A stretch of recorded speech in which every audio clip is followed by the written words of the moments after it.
美国战略司令部司令眼中的中国核武器发展，已经无法用惊讶的词汇来形容了。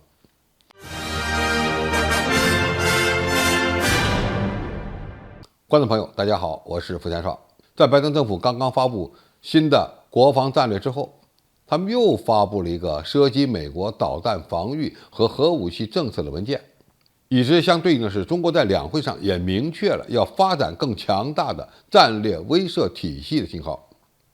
随后，负责监督美国核武器计划的美国战略司令部的司令查尔斯·理查德上将在一次会议的闭幕活动上发出警告说，中国发展核武器的速度比美国快得多，并称这是一个近期问题。美国这位上将的警告与众不同，因为他的言论特别夸张。理查德说，我们正在见证中国的战略突破，中国核力量的爆炸性的增长及其现代化只能是我所说的惊人之举。但坦率地讲，这个词儿或许还不够惊人，连惊人都不足以展现中国核力量的进步。那么看样子，中国军队的发展已经把它给刺激坏了。查尔斯·理查德上将的焦虑还不仅仅是因为中国核力量的增加，而是美国对中国核威慑力量正在慢慢的下降。因为从根本上说，中国在实地部署核力量的速度上要比我们快得多。按照美国人的说法，中国核力量增加不是由来已久的事儿，而是近期问题，也就是中国的核战略变化之后所发生的。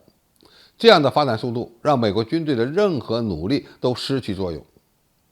美军的作战计划有多好，指挥官有多好，或训练有多好，都无关紧要。美国政策文件之一的核态势评估在谈到中国的核武器计划时表示，中国可能打算在本个10年末期拥有至少1000枚可交付的核弹头。从理查德上将的观点，我们可以看出这么几点：第一，中国核武器部署的速度远比美国要快，这是基于中国强大的经济实力和军工实力，就连美国人现在也都做不到。第二，中国核武器的发展已经超出了美国能够接受的水平，意味着美国的核威慑对中国正在失去作用，但是美国又找出一个可行的应对方案。第三，中国核力量的强大正在让美国人头脑冷静。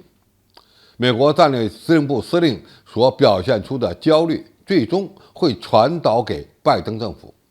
甚至会传到美国政客那边。再想挑衅中国，就得好好掂量掂量了。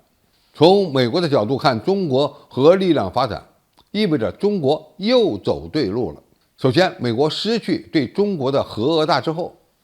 需要更加平等地对待中国。在与中国发生军事冲突的问题上，他必须更加谨慎。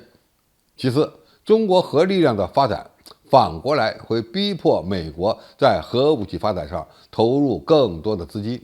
由于美国核武器的保有量非常大，包袱呢比较重，而某些核武器的技术水平已经相对落后，所以美国发展新型核武器和突防平台就需要投入更加巨额的资金，这会直接影响美国与中国在军事科技领域的竞争结果。最后，这再一次证明核威慑力需要一定程度的秀肌肉。美国为什么认定中国核力量发展太快？在最新的一届珠海航展上，中国军队同样也展示了大量的先进武器，秀肌肉的味道比较重。这种做法本身就对遏制美国的军事冲动有着重要的作用。总体来看，中国核战略的变化，美国算是看明白了，但是要想接受和适应可不那么容易，这需要时间。美国人现在比较焦虑，但是没有什么好办法。核武器不是越多越好，而是够用就好，越先进越好。核武器用不得，但是有了强大的实力就要秀出来，让美国人保持头脑冷静，同样非常重要。而中国现在完全可以做到这一点。好，今天评述就到这里，谢谢大家收看，我们下期再见。